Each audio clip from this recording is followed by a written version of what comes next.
So if you want to go ahead and insert out date fields in Affinity, you can simply go around over here and add in a text field right here, just like this. So now what you can simply do is you can go to text and then go to insert right here. And then under fields, you can see that date and time is an option. Click on it and then it simply goes ahead and inserts out the current date.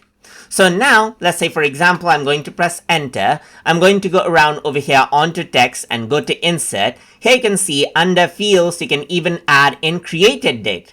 So I actually created the file today, so I can see that the creation date is today. But if you had created it some other time, it'll show the other date right here. Apart from that, if I were to go around over here onto insert, onto field, you can even see save date right here. So I haven't saved it, so nothing is actually coming up. So let's just go ahead and save it. And as I do that, you can see the save date enter out right here.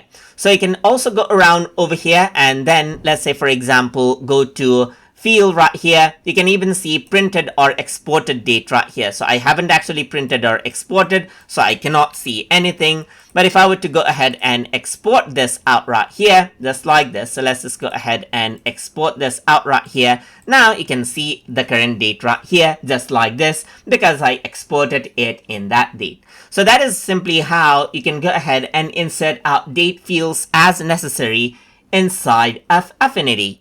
So I hope you guys learned something as always. And as always, please like, comment, share, and subscribe.